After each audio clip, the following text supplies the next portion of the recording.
My name is Olivia. I'm 28 now, but this story starts when I was 24, and my own mother told me my little sister would be marrying my fiance in my wedding dress.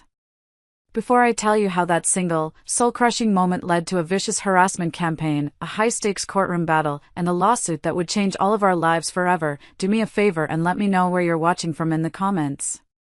It's comforting to know I'm not alone in this. It all started with the sound of a key in the lock. That familiar, comforting click that always meant I was home, safe. I ducked out of work an hour early, a migraine pounding behind my eyes like a drum. All I wanted was to collapse on the couch in the arms of my fiancé, Ethan. We'd been together for 2 perfect years, engaged for 6 blissful months. We were that couple, the ones who finished each other's sentences, the ones who were already planning out the names of our future kids. My life felt like a movie, and I was the star. But the apartment was silent when I walked in. Eerily silent. A sweater was thrown over a chair, but it wasn't mine. It was a shade of pink I would never wear. "Ethan?" I called out, my voice echoing slightly in the stillness. No answer. A cold knot of dread began to tighten in my stomach. It was a primal feeling, an instinct that something was deeply wrong. I walked down the short hallway toward our bedroom, my footsteps feeling strangely loud on the hardwood floors. The door was cracked open just enough for a sliver of light to escape. And that's when I heard it. A giggle. It wasn't my giggle. It was high-pitched, familiar, and it sent a shockwave of ice through my veins. It was my sister's laugh. My little sister, Zoe. Zoe, who had just graduated from her expensive private college and was living back at home, finding herself. Zoe, who I'd helped with her resume just last week. I pushed the door open, my hand trembling so hard I could barely control it. And then, my world didn't just shatter. It ceased to exist. They were there, in my bed, tangled in the sheets I had bought, under the roof I paid for. The sight was so fundamentally wrong, it broke my brain. I couldn't process it. For a long second, all I could do was stare, my mind a screaming void of white noise. Then, the void filled with red-hot rage. I didn't scream, I didn't cry. It was colder than that. I turned on my heel, marched to the closet, and began pulling out every single piece of Ethan's clothing. His suits, his favorite hoodies, the ridiculous Hawaiian shirt he loved. I carried the armful to our balcony, the cold air hitting my face, and without a second thought, I threw it all over the side. I went back for her things, her purse, her jacket, her shoes, and sent them flying after his. I stood at the bedroom door. They were scrambling now, shouting my name in panicked whispers. I just looked at the 2 people I had trusted most in the world, my face a blank mask of betrayal. "Get out," I said. My voice was low, flat, and more menacing than any scream. "Get out of my home. Now." They left, a pathetic whirlwind of limbs and muttered excuses. I slammed the door and locked it, the deadbolt clicking into place with a sound of finality. My knees gave out, and I slid down the door to the floor, my body finally succumbing to violent, uncontrollable shakes. I wrapped my arms around myself, trying to hold my broken pieces together. I should call the police, I thought dimly. Isn't this some kind of violation? But before I could even form another thought, my phone buzzed. The screen lit up, "Mom." A wave of relief washed over me. Okay, I thought, gasping for breath. She'll fix this. Mom will know what to do. She'll tell me it's going to be okay. I was a child again, running to my mother with a scraped knee. I answered the phone, my voice a broken whisper. "Mom? Olivia, what in God's name is wrong with you?" Her voice was a whip crack, sharp and devoid of any warmth. "How could you throw your sister's things off the balcony? She is absolutely mortified. Ethan is here, he told us everything." The words hit me like a physical blow. "He told you everything?" I asked, my voice trembling with disbelief. "Did he tell you where he was?" Did he tell you he was sleeping with your other daughter in the bed I share with him? There was a beat of icy silence. Zoe is very emotional right now, she said, her tone defensive. She's young, she gets confused. And Ethan is a very handsome, charming man. Honestly, Olivia, you've been so focused on your career. These things happen when you neglect a relationship. And there it was. Not just a lack of comfort, but blame. It was my fault. I was floored, speechless. In that moment, I realized I hadn't just lost a fiancé. I had been kicked out of my own family. The door had been slammed in my face, and they were all on the other side. To understand how my own mother could be so cruel, you have to understand the foundation our family was built on. It was a simple, brutal hierarchy. There was Zoe, the sun around which we all orbited. And then there was me, a distant, functional moon. I was the responsible one, the practical one, the one who was just expected to manage. The roles were set early. I'll never forget when I was 16, I worked a whole summer at a greasy diner to save up for my first car. I bought a 10-year-old, reliable but ugly sedan. I was so proud of it. 2 months later, for Zoe's 17th birthday, my parents took out a loan and bought her a brand new, bright red convertible. She just deserves something pretty and safe, honey, my dad had said, patting my shoulder as if that explained everything. My hard-earned independence felt like a punishment next to her gifted privilege. This dynamic defined our lives. I got scholarships and worked 3 jobs to get through state college with no debt. Zoe went to a prestigious private university, and my parents proudly paid for her tuition, telling everyone about the sacrifices they were making for her future. There was no mention of my own college fund, which had mysteriously vanished to support her better opportunities. When I finally met Ethan, I thought he was my escape. He was kind, ambitious, and loved me for my drive. When I introduced him to my family, they were ecstatic. My mom pulled me aside and whispered, "He's a catch, Olivia. Don't mess this up." I see now she wasn't giving me advice, she was giving me a warning. Don't be so focused on your career that you lose this prized possession. Zoe, for her part, had been eerily quiet that night, her eyes tracking Ethan's every move. I'd mistaken her silence for shyness. It wasn't. It was observation. She was sizing up the asset, waiting for the right moment for a hostile takeover. The only place I ever felt truly seen was at work. My company had a fantastic mentorship program, and early in my career, I was paired with a senior director, a formidable man named Mr. Harrison. He was sharp, demanding, but incredibly fair. I remember one of my first big projects, I made a calculation error that cost us a small account. My direct manager publicly humiliated me in a team meeting. I went home wanting to quit. The next day, Mr. Harrison called me into his cavernous office. I was sure I was being fired. He gestured for me to sit. "I heard what happened in the meeting," he said, his voice calm. "Your manager was out of line. But let me tell you something about mistakes, Olivia. Mistakes are data. They're not failures. They are simply pieces of information that tell you what not to do next time. Acknowledge the data, learn from it, and move on. Don't you ever let someone else's reaction define your worth." His words were a lifeline. It was the kind of powerful, validating guidance I'd always longed for from my own father but never received. That validation was a universe away from the phone call I received an hour after my world imploded. My mother called back. Her voice had changed. The anger was gone, replaced by a chillingly calm, practical tone that was 1,000 times more cruel. "Olivia," she began, "your father and I have been talking, and we need you to be reasonable." "Reasonable?" I choked out, a hysterical laugh bubbling in my throat. "Yes. All the deposits for the wedding have been paid. The venue, the caterer, the florist. It's all non-refundable. It was a significant portion of our savings. We can't just throw that kind of money away." My blood ran cold as I started to understand where she was going. "What are you trying to say, Mom?" "We're saying the wedding is still on," she declared, as if announcing the weather. "It's the only logical solution. There's just going to be one small change."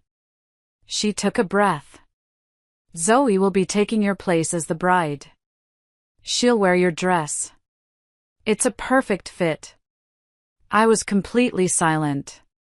My brain simply could not compute the level of betrayal. They weren't just forgiving Zoe. They were promoting her. They were handing her my entire life on a silver platter, and I was expected to step aside gracefully. "This is for the best, Olivia," she continued, her voice softening into that cloying, manipulative purr she used when she wanted to get her way. "Let's be honest, you've always been a bit difficult. So focused on work. Ethan and Zoe have a real, passionate connection. You can see it. You're the strong one. You'll be fine.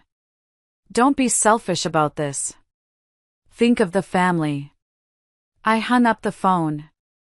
I didn't say another word. The cold clarity that washed over me was absolute. This wasn't a family. This was a transactional entity, and I had just been deemed a bad investment. So, I liquidated my assets.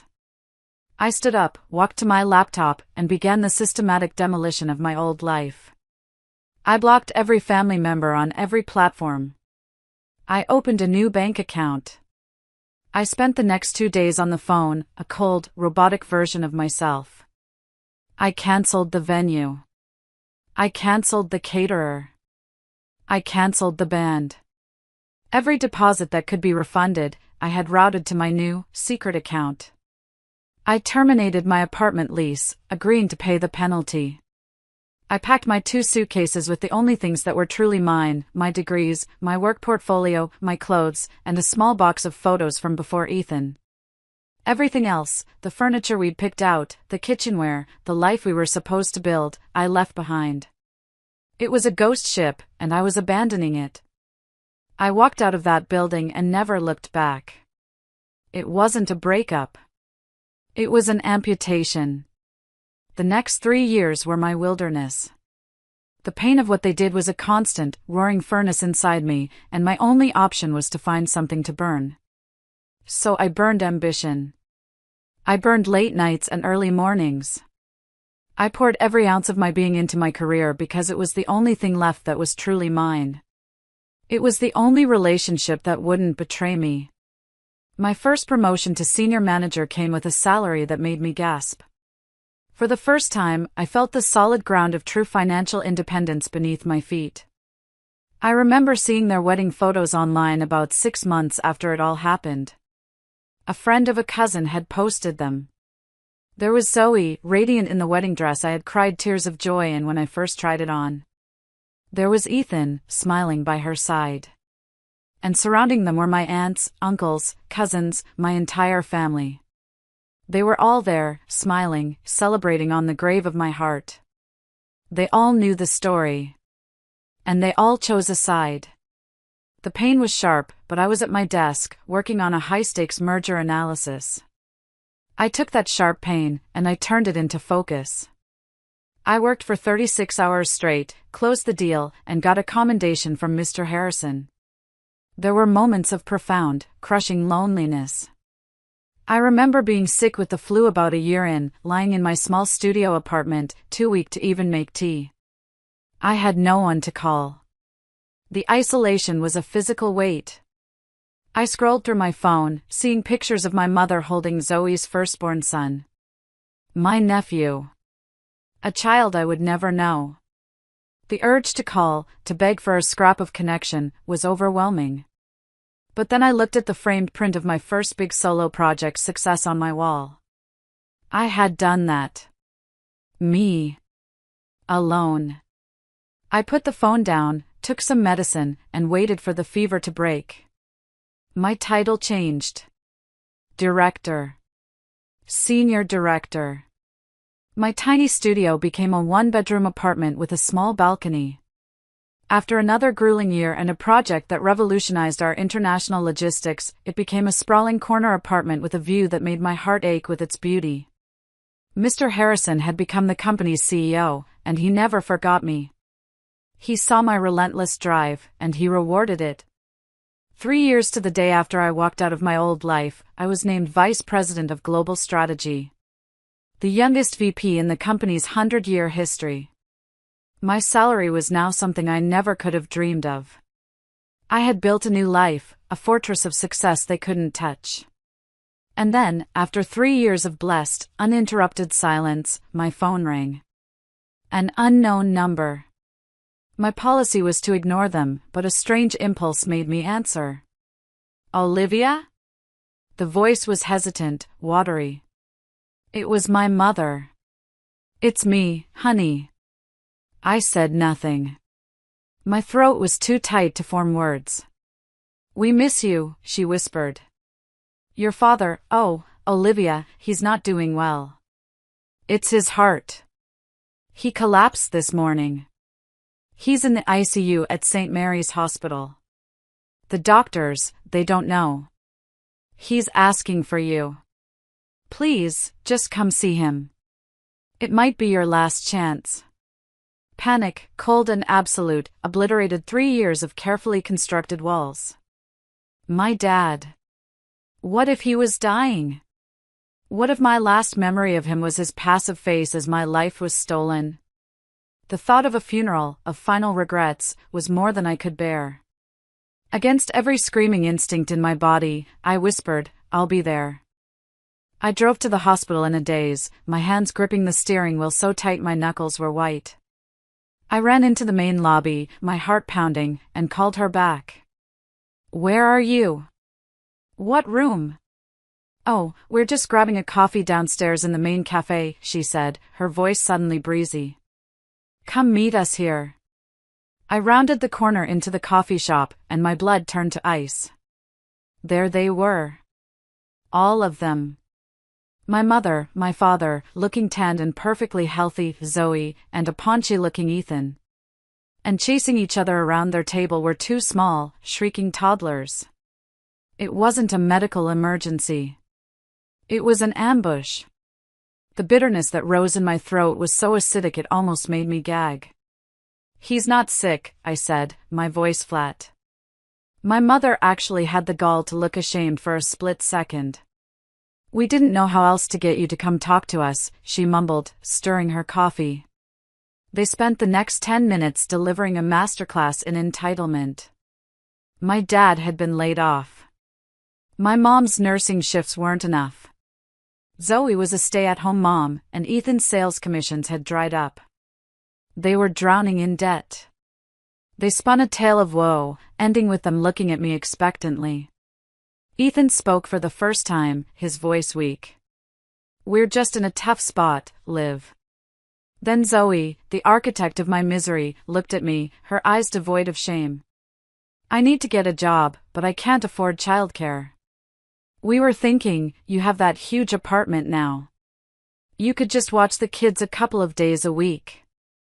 It would be a great way for you to finally get to know your niece and nephew. She smiled, a sweet, poisonous smile. Or, if that's too much trouble, you could just pay for a full-time nanny. The best one, of course. With your salary, you wouldn't even notice it. I looked at them. I looked at the 2 innocent children who were products of this toxic dysfunction. And I started to laugh. It wasn't a sound of humor. It was the sound of a lock breaking, of a chain snapping. It was the sound of my last shred of familial obligation turning to dust and blowing away. No, I said, the single word cutting through their chatter. I stood up, my chair scraping against the tile. Absolutely not. I looked at each of them in turn. This is the family you chose. This is the life you build together. You can figure out how to pay for it together. I turned and walked out, leaving them sitting in stunned silence. I felt their eyes on my back, but for the first time, it didn't matter. I thought that was the end of it. I thought my no was a period at the end of a long, painful sentence. But I was wrong. It was just a comma. Their desperation curdled into something dark and vicious. The social media campaign was the first volley. My mother posted long, rambling essays about her cold-hearted, ungrateful daughter who was hoarding her wealth while her family suffered. They created a GoFundMe page with a picture of me from my college graduation, telling a story about how they'd sacrificed everything for my education, only to be abandoned. My aunts and cousins shared it, adding their own 2 cents about how I'd always been selfish. Then, they brought the fight to my doorstep. They started showing up at my luxury apartment building, buzzing my intercom relentlessly, forcing the doorman to call security. One evening, my mother and Zoe just camped out in the lobby, weeping to anyone who would listen about their cruel daughter upstairs. It was a calculated performance of victimhood. The final straw was when they came to my office. My mother and Zoe, dressed in their Sunday best, waltzed into the marble and glass lobby of my corporate headquarters. They demanded to see me, and when the receptionist politely refused, they created a scene, wailing about how their daughter had been turned against them by money and power. It was a 5-star theatrical production, and it ended with 2 security guards escorting them out. The next morning, I was summoned to Mr. Harrison's office. The top-floor corner office with a view of the entire city. My heart hammered against my ribs. This was it. I was a liability. "Olivia, sit down," he said, his face unreadable. My executive assistant gave me a full report on the disturbance in the lobby yesterday. This comes after my office, as well as the offices of 3 other board members, has been receiving anonymous emails for the past month. He slid a folder across the polished mahogany desk. They allege that your rapid promotion was a result of inappropriate relationships with senior staff. They claim you've been embezzling company funds. They claim a lot of things. I opened the folder, my hands shaking. The printouts of the vile, anonymous emails made me feel sick. We, of course, ran a discreet internal audit the moment the first email arrived, he continued, his voice hardening. It was all, as expected, baseless, libelous garbage. "Olivia, this is no longer family drama. This is a coordinated harassment and defamation campaign. You are a vice president of this corporation. An attack on your character is an attack on this company's integrity. We protect our assets. Do you have a personal lawyer?" I shook my head, mute with shock and a strange, burgeoning sense of hope. "You do now," he said, pushing a business card across the desk. "His name is David. He's a bulldog. He's the best litigator in the city. The firm's legal department will be handling the retainer. I want you to go on the offensive. I want you to shut this down. Permanently." Meeting David was like breathing fresh air after being locked in a toxic room.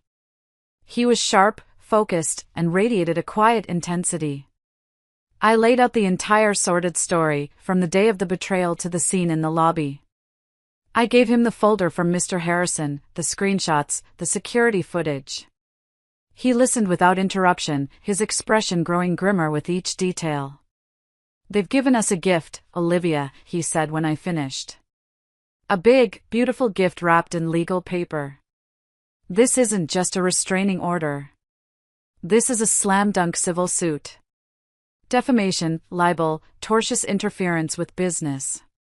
Our job isn't just to win. It's to make them understand, in the only language they seem to comprehend, money and consequences, that their actions are unacceptable."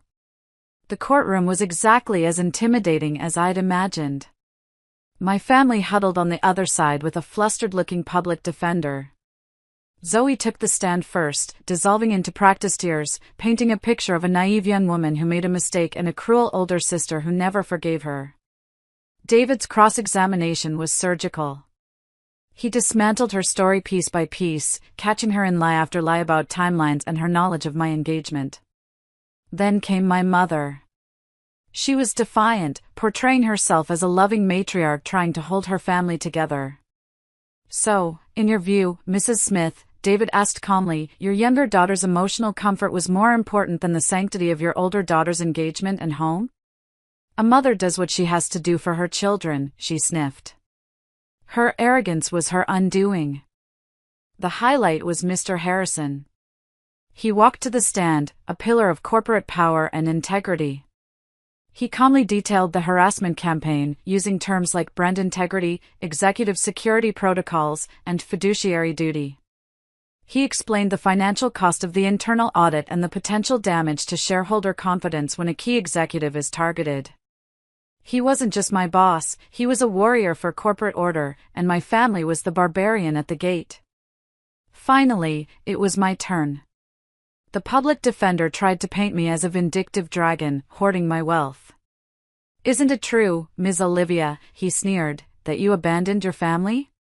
That with your massive salary, you couldn't spare a dime for your struggling sister? I looked past him, making eye contact with the judge. I spoke, not to the lawyer, but to the room, to the official record. Family, I said, my voice quiet but carrying in the silent room, is not an obligation you are born into. It is a relationship you build. It's built on trust, respect, and safety. The people sitting over there did not just break my trust. They demolished it. They took my home, my future, my sense of safety, and handed it to someone else as a party favor.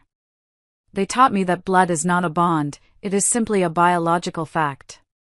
I did not abandon my family. I escaped a toxic environment that was suffocating me. And everything I have today, I built myself, not on a foundation they gave me, but from the ashes of the life they burned down. The judge was a stern-looking woman in her 60s. She listened to everything, her face impassive. When it was time for the verdict, she looked over her glasses at my family. I have listened to the testimony for 2 days, she began, her voice crisp. This court does not see a family squabble. It sees a textbook case of narcissistic abuse, followed by a campaign of harassment and defamation that is both shocking and malicious. She granted the permanent restraining order. Then, she addressed the civil suit. For damages related to defamation, infliction of emotional distress, and tortious interference with business, this court awards the plaintiff, Ms. Olivia, the sum of $115,000. A collective gasp went through my family's side of the room. Zoe let out a strangled cry. My mother shot to her feet, her face a mask of purple fury. You can't do this. She's our daughter. The judge banged her gavel, the sound cracking like a whip. Order! I will have order in my court. She glared at my mother. And for that outburst, I find you in contempt of court. That will be an additional $5,000 fine. She then looked at Zoe, who was now openly sobbing. You as well. Another $5,000. Then to my father, who was just sitting there, slack-jawed. And you, sir, for your complicity in this circus, $5,000. The silence that followed was the most profound silence I have ever heard. It was the sound of complete and total defeat. It was the sound of justice. In the hallway outside, my mother made one last, desperate lunge. She grabbed my arm, her nails like claws. We are your blood, she hissed, her face contorted with hate. You will never, ever escape that. My father stood behind her, his mouth opening and closing like a fish. Olivia, please. He started weakly. I ignored him. I looked at my mother's hand on my arm and then met her eyes. I gently but firmly pried her fingers off me. My voice was calm, devoid of all emotion. Blood is a biological fact, nothing more, I said. Loyalty, love, respect, those are choices. And you all made your choices a very long time ago. Goodbye, Mrs. Smith. Using her formal last name was the final severance. I turned and walked away without looking back, the sound of their despair fading behind me. That was 2 years ago. The restraining order worked. The silence was immediate and absolute. About a year after the verdict, I received an email from a new address. It was from my father. 5 short words. I am sorry. I failed. I stared at it for a long time. It was the closest thing to an apology I would ever get. I didn't reply. I created a new folder in my email, named it the past, and moved his message into it. Then I went back to work. Forgiveness, I learned, is a private matter. It's about letting go of the hope for a different past, not about letting toxic people back into your present. My life now is quiet, and it is beautiful. My work continues to challenge and fulfill me. I started a mentorship program within my company for young women from disadvantaged backgrounds, trying to be the Mr. Harrison they might need. I have a small, tight-knit group of friends, my chosen family. We have dinner parties, go on weekend trips, and show up for each other. I'm even dating. It's slow, it's cautious, but it's hopeful. My apartment is no longer a fortress, it's a sanctuary.